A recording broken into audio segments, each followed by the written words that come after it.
La fecha más importante de la historia es también la más desconocida. Millones celebran un día específico cada año, pero pocos saben que la Biblia nunca lo menciona.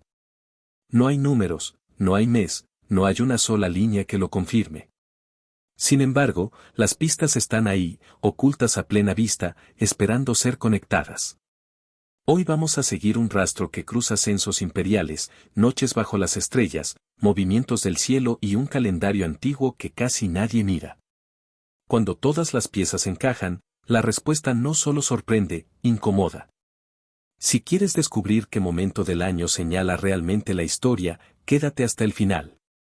Y si este contenido te invita a mirar la Biblia con otros ojos, suscríbete, deja tu like y escribe en los comentarios qué fecha crees tú que nació Jesús.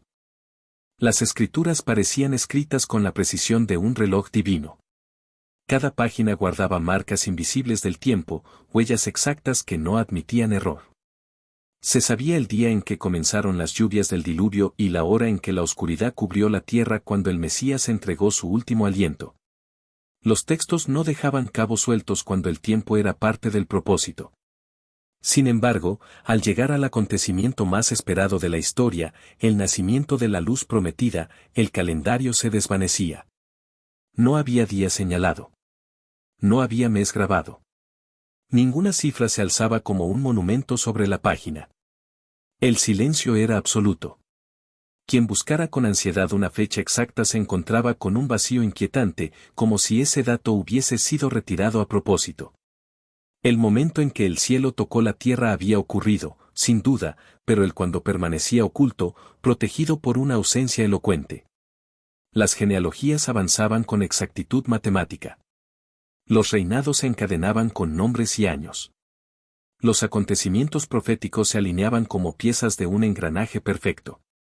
Y aún así, cuando la historia llegaba al punto donde todo debía quedar fijado para siempre, no había referencia alguna al día. No existía un registro que permitiera decir, fue entonces, fue ahí, fue ese número exacto en el calendario humano. Los relatos hablaban del lugar, del linaje, de las señales, de los testigos invisibles y visibles. Describían noches, caminos, anuncios celestiales y promesas antiguas cumpliéndose sin ruido. Pero el tiempo, ese detalle que parecía obsesionar a los autores sagrados en tantos otros pasajes, quedaba envuelto en penumbra. No se trataba de un descuido. El silencio era demasiado preciso para ser casual. Y más extraño aún resultaba que ninguna de las voces escritas pronunciara el día que siglos después sería proclamado con certeza absoluta. No existía mención alguna de una fecha invernal, ni de celebraciones, ni de ciclos solares detenidos en un número específico. Las páginas no conocían el 25 de diciembre. No lo anunciaban, no lo sugerían, no lo insinuaban siquiera. Era como si el nacimiento no perteneciera a un día, sino a un momento que escapaba al control humano. Como si el acontecimiento más trascendental no quisiera ser reducido a un punto fijo del calendario, sino recordado como un acto eterno, fuera del tiempo. El misterio no estaba en lo que fue dicho, sino en lo que deliberadamente no se dijo. Así, la ausencia se convertía en una señal. El silencio hablaba con más fuerza que cualquier número. La historia no comenzaba con una fecha grabada en piedra, sino con una pregunta suspendida en el aire, invitando a mirar más allá del calendario y a comprender que, cuando lo divino irrumpe en el mundo, el tiempo humano deja de ser suficiente para contenerlo. Primera pista, el censor romano. El decreto descendió desde Roma como una orden inapelable, pronunciada por un poder que gobernaba caminos, ejércitos y destinos. Un censo debía realizarse en todo el imperio. Cada hombre tenía que regresar a la ciudad de su linaje para ser contado, registrado, sometido al control del César. Para muchos fue solo una obligación más. Para otros, un viaje incómodo. Para José y María, fue el empujón silencioso que los llevó directo al centro de una profecía antigua. José partió desde Nazaret con el corazón cargado de responsabilidad. María caminaba a su lado, con el peso invisible de una promesa creciendo en su vientre. No era un trayecto simbólico ni breve. El camino hacia Belén se extendía por más de 130 kilómetros de senderos irregulares, colinas expuestas y noches a la intemperie. Cada paso exigía esfuerzo, cada jornada agotaba el cuerpo. Nada en ese viaje podía improvisarse. Y ahí surgía la pregunta inevitable. El invierno en Judea no era benigno. Las lluvias transformaban los caminos en barro espeso, los vientos cortaban la piel y las noches descendían a temperaturas que paralizaban los huesos. Un desplazamiento masivo en esa estación habría sido un desastre. Roma podía ser despiadada, pero no era ingenua. Su dominio se sostenía sobre una logística precisa, casi obsesiva. Nada se organizaba al azar. Mover a miles de personas en pleno invierno habría provocado retrasos, enfermedades, caos y rebelión. El imperio sabía que el orden se mantenía eligiendo el momento correcto. Por eso, los censos se realizaban cuando el clima favorecía el tránsito, cuando los caminos estaban secos y la población ya se desplazaba por motivos religiosos o agrícolas. Primavera u otoño. Nunca el corazón del frío. La imagen de María recorriendo ese camino bajo lluvias constantes y noches heladas no encajaba con la realidad. Era impensable. El viaje habría sido una condena. La vida que llevaba dentro no habría resistido la intemperie. El cuerpo humano tiene límites, y Roma los conocía bien. Ninguna administración sensata habría obligado a mujeres embarazadas, ancianos y niños a cruzar largas distancias en la estación más hostil del año. Así, el censo dejaba de ser un simple dato histórico. Se convertía en una señal silenciosa. Una pista incrustada en la narrativa, casi invisible para quien no se detiene a observar. El movimiento de José y María no ocurrió bajo cielos invernales, sino en una temporada donde la tierra aún permitía caminar, donde el aire no amenazaba con la muerte y donde el viaje, aunque duro, era posible. El imperio creía estar contando súbditos. En realidad, estaba cumpliendo un plan que lo superaba. Sin saberlo, César movió piezas en un tablero que no controlaba. El censo no solo llevó a una pareja a Belén, condujo a la historia al lugar exacto donde debía cumplirse una promesa pronunciada siglos atrás.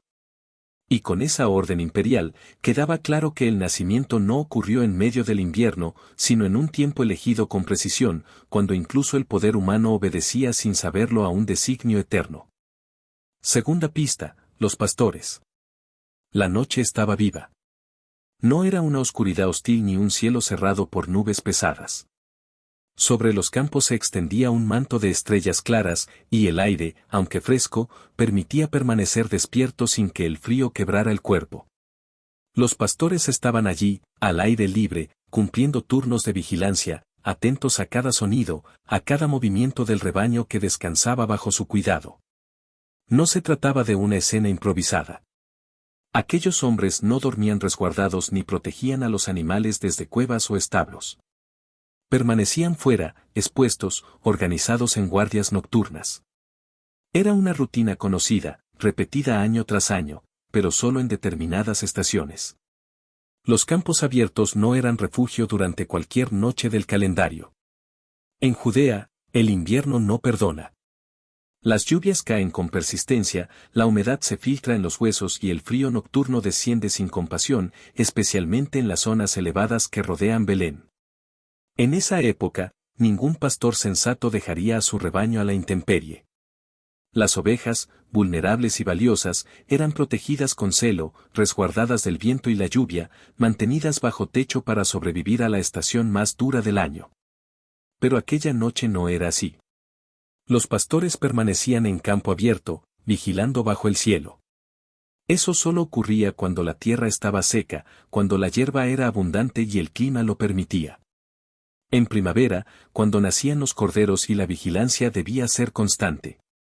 En verano, cuando el calor del día empujaba el pastoreo hacia las horas nocturnas. O en otoño, cuando los campos recién cosechados ofrecían alimento antes de la llegada del frío. La imagen no encajaba con el invierno. Era incompatible. Nadie que conociera la vida pastoril podía confundirlo. Aquella noche hablaba de una estación templada, de un tiempo amable, de un momento en que la creación misma parecía en calma. El cielo abierto no era un riesgo, sino un techo natural bajo el cual se desarrollaba la rutina diaria de hombres acostumbrados a leer los signos de la tierra y del clima. Y había algo más. Aquellos pastores no eran cualquier grupo aislado. Vigilaban con disciplina, turnándose, atentos como centinelas. Esa vigilancia organizada revelaba que estaban en plena actividad laboral, no refugiados por necesidad. El campo era su lugar de trabajo en ese momento del año, no un espacio abandonado por la amenaza del frío. Así, la noche se convertía en testigo silencioso. El comportamiento de los pastores revelaba lo que los textos no decían de forma directa. No hacía falta una fecha escrita. El clima, la rutina, la lógica de la vida diaria hablaban con claridad. El nacimiento ocurrió cuando los campos aún estaban abiertos, cuando la noche no era enemiga y cuando el cielo podía ser contemplado sin temor. La segunda pista se grababa en la escena con la fuerza de lo evidente. Aquella vigilia nocturna no pertenecía al invierno. Pertenecía a un tiempo en que la tierra respiraba con libertad, en que los rebaños podían descansar bajo las estrellas y en que los hombres, sin saberlo, custodiaban la noche en que la historia cambió para siempre. Tercera pista, la estrella de Belén. El cielo no guardó silencio. Mientras la tierra seguía su ritmo cotidiano, algo distinto comenzó a escribirse sobre las alturas. No fue un destello fugaz ni una luz que apareció y desapareció en una sola noche. Fue una señal persistente, visible, capaz de atraer miradas entrenadas para leer el lenguaje de los astros. Allí, entre las constelaciones conocidas, surgió un fenómeno que no encajaba en los patrones habituales. Los sabios de Oriente lo vieron y entendieron que no era casualidad. Para ellos, el cielo era un texto antiguo, una escritura viva donde los movimientos celestes anunciaban acontecimientos mayores. Aquella luz no se comportaba como una estrella común. Su aparición marcaba un cambio, un nacimiento ligado a realeza, a destino, a un pueblo específico. No era un anuncio general, era preciso, dirigido, cargado de significado. Los cálculos del cielo apuntaban a un tiempo concreto. Entre los años que el mundo aún no sabía contar correctamente, la señal apareció con claridad. No una vez, sino durante un periodo prolongado. Meses, quizá más. El fenómeno permitía ser observado, seguido, interpretado. No obligaba a correr, invitaba a viajar. Y ese detalle lo decía todo. Ninguna luz pasajera habría llevado a hombres a cruzar desiertos y fronteras. Solo algo constante, firme, digno de confianza. El cielo hablaba en un lenguaje que ellos comprendían. Júpiter, asociado a la realeza. Saturno, vinculado al pueblo judío. El encuentro de ambos en una región específica del firmamento no era ruido astronómico, era mensaje. Para quienes sabían leerlo, el significado era claro, había nacido un rey, y no en cualquier lugar, sino en la tierra prometida. Pero la señal no se limitó a anunciar. Guió. Acompañó el viaje. Permaneció el tiempo suficiente como para confirmar que no se trataba de una ilusión. No fue una chispa, fue un camino dibujado en el cielo. Y cuando finalmente se detuvo, lo hizo con una precisión inquietante, señalando un lugar concreto, como si el firmamento mismo se inclinara hacia la tierra. Aquella estrella no pertenecía a una sola noche ni a un solo instante. Su duración rompía con la idea de un nacimiento fechado con exactitud popular. La señal apareció antes, permaneció durante el tiempo necesario y cumplió su propósito cuando el niño ya no era un recién nacido. El cielo no marcó un día, marcó una etapa. Así, la tercera pista quedaba suspendida sobre la historia como una verdad luminosa. El nacimiento ocurrió en un marco temporal más amplio, entre años específicos, no en una fecha rígida. La estrella no celebró un aniversario, anunció una llegada. Y en su recorrido silencioso dejó claro que el acontecimiento que señalaba no podía ser reducido a una sola noche, porque su significado estaba destinado a iluminar mucho más que un día en el calendario. Cuarta pista, Herodes. El miedo se apoderó del trono. No fue una sospecha ligera ni una inquietud pasajera. Fue pánico puro, el temor de un rey que sabía que su poder no provenía de la sangre ni de la promesa, sino de la fuerza y la conveniencia. Herodes había aprendido a gobernar eliminando amenazas antes de que crecieran, y aquella noticia no sonó como un rumor inofensivo. Sonó como sentencia. Un rey había nacido. no en palacio. No entre mármoles ni guardias. Había nacido lejos del control romano, lejos de la vigilancia del poder.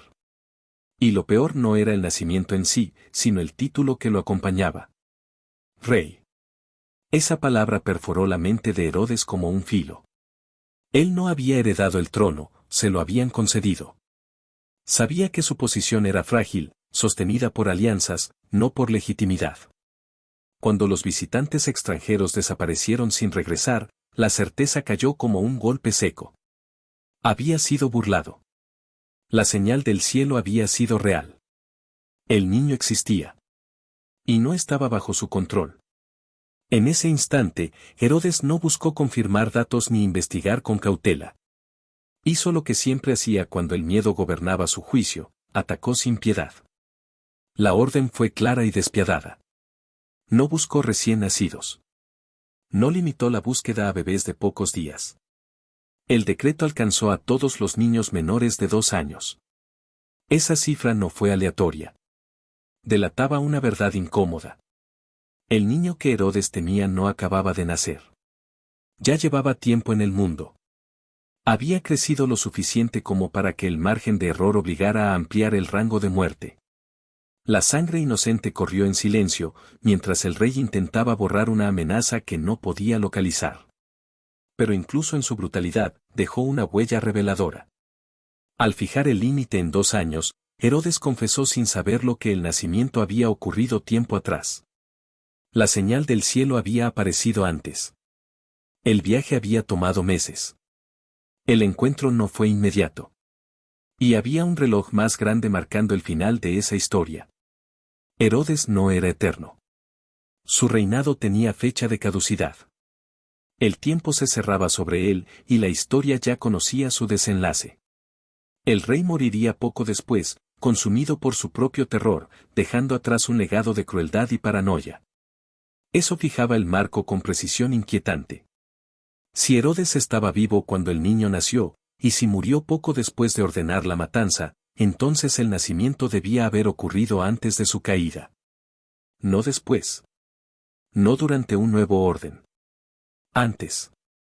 En los últimos años de su reinado, cuando el poder aún estaba en sus manos y el miedo ya lo había devorado por dentro.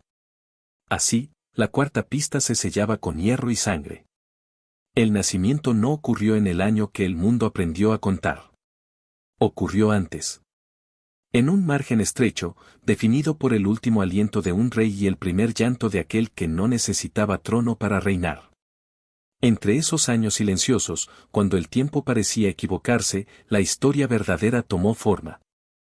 5ª pista, Zacarías, padre de Juan el Bautista. El incienso ascendía lentamente en el interior del templo, envolviendo el aire con un aroma espeso y sagrado. Zacarías cumplía su servicio en silencio, siguiendo un orden establecido siglos atrás, un calendario que no dependía del azar sino de una estructura cuidadosamente trazada. Cada sacerdote sabía cuándo le correspondía entrar, cuándo debía esperar y cuándo ofrecer el sacrificio. Nada se improvisaba en aquel lugar. Zacarías pertenecía a la clase de Abías, uno de los turnos definidos desde tiempos antiguos. Su servicio no ocurría en cualquier momento del año. Llegaba cuando la primavera ya había quedado atrás y el verano comenzaba a insinuarse. Era una época clara, reconocible, marcada por el ritmo preciso del culto y la tradición. Aquellos días caían alrededor de los meses que hoy llamaríamos mayo y junio. Fue allí, en ese turno exacto, cuando lo inesperado rompió la rutina. La presencia que se manifestó junto al altar no pertenecía al mundo visible. El mensaje fue directo, imposible de ignorar. Su esposa, Isabel, daría a luz. No era una promesa vaga ni una esperanza distante. Era una afirmación concreta, anclada en un momento específico del calendario sagrado. Cuando el turno terminó y Zacarías regresó a su hogar, la palabra recibida comenzó a tomar forma. Isabel concibió, y con ello se puso en marcha una secuencia que no se detendría. El tiempo avanzó con la precisión de un reloj invisible. Mes tras mes, la vida crecía en su vientre, mientras el plan seguía despegándose sin prisa, pero sin error. 6 meses después, cuando aquel embarazo ya era evidente, otra visita ocurrió, esta vez lejos del templo, en una ciudad humilde de Galilea. El mismo mensajero cruzó nuevamente la frontera entre lo eterno y lo humano. María recibió el anuncio cuando Isabel ya llevaba medio año de gestación. El orden no fue casual. El tiempo no fue aleatorio. Cada paso estaba medido. Así, el vientre de una mujer anciana se convirtió en la referencia temporal para el inicio de algo aún mayor. La concepción de Jesús no flotaba en la incertidumbre, quedaba anclada a un punto concreto del año. Si Isabel había concebido tras el servicio de Abías, y si 6 meses después María recibió el anuncio, entonces la línea del tiempo se estrechaba con claridad. La quinta pista no dependía de símbolos ni de interpretaciones poéticas. Dependía de un calendario real, de turnos sacerdotales, de meses reconocibles. En el silencio del templo, entre humo y oración, el reloj del cielo había comenzado a contar. Y desde ese momento, cada mes, cada día, avanzaba con una exactitud que no dejaría margen para el error. Sexta pista, la concepción y el mes del nacimiento. El tiempo avanzaba sin prisa, pero sin desviarse.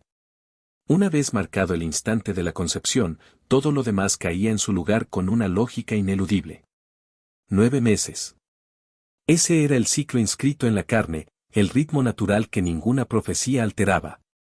La vida seguía su curso exacto, obedeciendo una ley tan antigua como la creación misma. Si el anuncio llegó cuando el año se acercaba a su cierre, cuando los últimos meses traían noches más largas y el aire comenzaba a enfriarse, entonces la cuenta era clara. 9 meses después, el nacimiento no caía entre lluvias persistentes ni vientos helados. Llegaba cuando el verano cedía lentamente su lugar, cuando la tierra aún conservaba calor y los caminos permanecían firmes bajo los pies. Septiembre u octubre. Un tiempo de transición, de cosechas concluidas y campos abiertos. Un periodo donde el clima no castigaba, donde el viaje era posible y donde la vida cotidiana seguía su curso sin refugiarse del frío. La tierra no estaba dormida. Respiraba con calma, preparada para recibir. Ese marco temporal unía las piezas dispersas. Explicaba por qué los pastores permanecían al aire libre durante la noche, atentos a sus rebaños sin temor a la lluvia o al hielo. Justificaba el movimiento ordenado de familias enteras convocadas por el censo, recorriendo distancias largas sin que el clima se convirtiera en un enemigo mortal. Todo encajaba sin forzar el relato. El nacimiento no irrumpió en una estación hostil. Llegó cuando el entorno lo permitía, cuando la creación no se oponía al acontecimiento, sino que lo acogía. El aire templado, los cielos despejados, los caminos transitables. Nada gritaba urgencia, nada anunciaba peligro. El mundo seguía su curso normal mientras algo extraordinario ocurría en silencio. La sexta pista cerraba el círculo con firmeza. No hacía falta señalar un día exacto. Bastaba con comprender el ritmo. La concepción marcó el compás y el nacimiento respondió con fidelidad. No fue en pleno invierno, cuando la tierra se repliega y la vida se protege. Fue en un tiempo de apertura, cuando todo permanecía accesible, visible, posible. Así, el calendario dejaba de ser una suposición y se convertía en consecuencia. El nacimiento ocurrió cuando la lógica del cuerpo, del clima y de la historia coincidieron en un mismo punto. No hubo contradicción entre el cielo y la tierra. Ambos avanzaron juntos, llevando el tiempo hasta el momento preciso en que la promesa tomó forma y respiró por primera vez. Séptima pista, la fiesta de los tabernáculos. La tierra se llenaba de tiendas levantadas con ramas, de hogares provisionales construidos a la vista del cielo. Durante esos días, el pueblo abandonaba la comodidad de los muros y recordaba un tiempo antiguo, cuando la presencia divina no habitaba en palacios ni templos de piedra, sino entre telas, polvo y camino.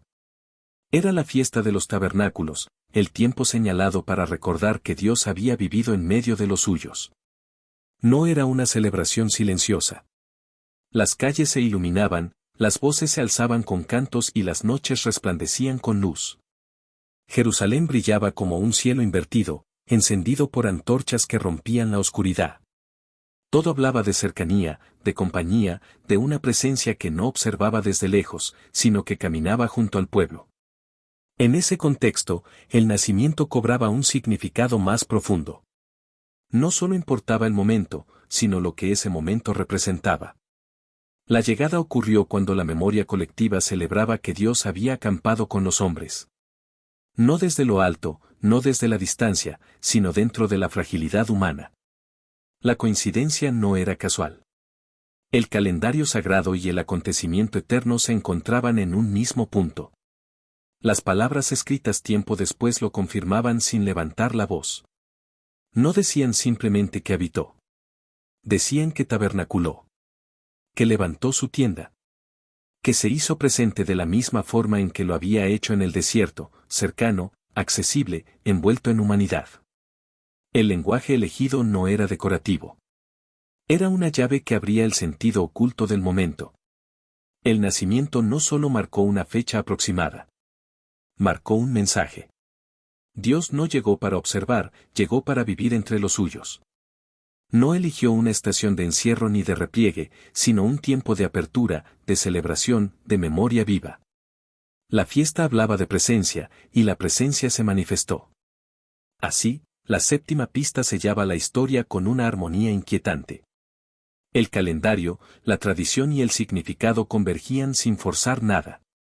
El nacimiento ocurrió cuando el pueblo recordaba que Dios habitaba con ellos, y en ese mismo acto, la memoria se volvió realidad. No fue solo un símbolo. Fue el cumplimiento. La tienda ya no era de tela. Era carne. Y por primera vez, lo eterno respiraba bajo el mismo cielo que los hombres. El tiempo volvió a hablar cuando el silencio de los años ocultos llegó a su fin. Durante décadas, la vida había transcurrido lejos de los caminos públicos, sin milagros visibles ni palabras pronunciadas ante multitudes. 30 años de espera. No por ausencia de poder, sino por obediencia a un orden más antiguo que cualquier reino humano. El momento llegó bajo un imperio distinto, con un nuevo nombre gobernando desde Roma. Tiberio ocupaba el trono, y su reinado marcaba una referencia precisa en la historia. No era una época difusa ni simbólica. Los años estaban contados, registrados, escritos en decretos y documentos imperiales. Y fue entonces, en ese marco exacto, cuando la vida oculta salió a la luz. Tenía alrededor de 30 años. No era una cifra arbitraria. Era la edad de la madurez plena, el umbral señalado desde antiguo para asumir responsabilidades sagradas. Antes de esa edad se aprendía, se observaba, se crecía. A partir de ella, se cargaba el peso del propósito. El tiempo no había sido desperdiciado, había sido preparado. Cuando el ministerio comenzó, la historia quedó anclada a una fecha concreta. Si ese inicio ocurrió durante los años establecidos del gobierno de Tiberio, entonces el cálculo era inevitable. Bastaba retroceder 3 décadas para llegar al punto de origen. El margen se estrechaba de forma definitiva. No había espacio para el error. 30 años hacia atrás conducían a un tiempo que el calendario moderno no había contado correctamente. Años que quedaron antes del punto cero, antes de la línea que los hombres trazaron para dividir la historia. Ese desfase no cambiaba la realidad. Solo la confirmaba. El nacimiento había ocurrido cuando el mundo aún no sabía cómo numerar el tiempo que estaba viviendo. Así, la última confirmación se asentaba con firmeza. El inicio del ministerio no solo revelaba un comienzo, revelaba un pasado.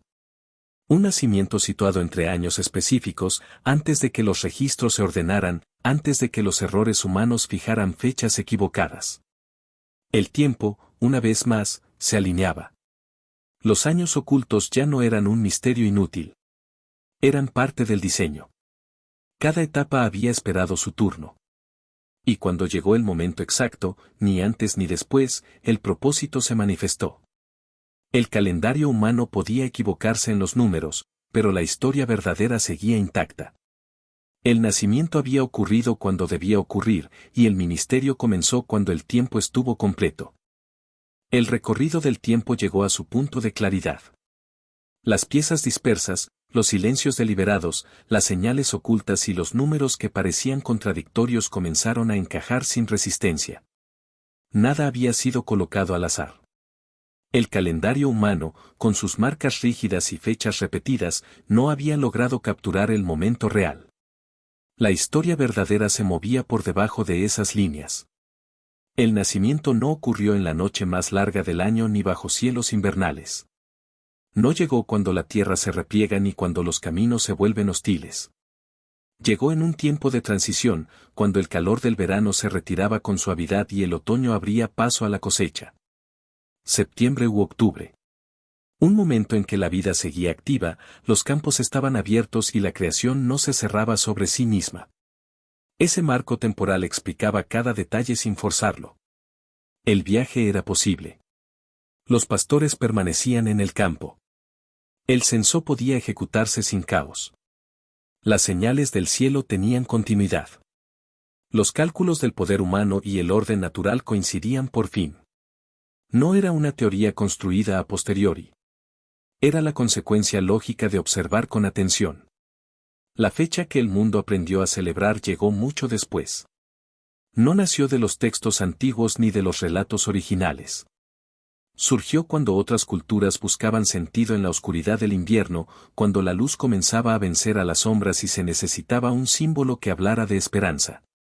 Esa elección no respondió a registros sagrados, sino a decisiones humanas, estratégicas, cargadas de significado simbólico. Pero la ausencia de una fecha exacta en las escrituras no fue un error ni una omisión descuidada. Fue una invitación. El énfasis nunca estuvo en el día, sino en el acontecimiento. No en el número, sino en la llegada. El nacimiento no pedía ser celebrado una vez al año, sino comprendido como un punto de quiebre eterno. Así, el otoño guardó el secreto.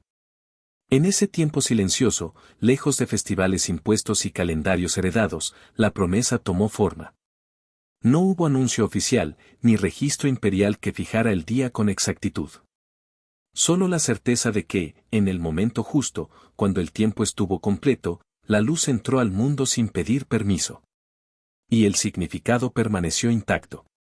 No importó cuando los hombres decidieron recordarlo. Importó que ocurrió.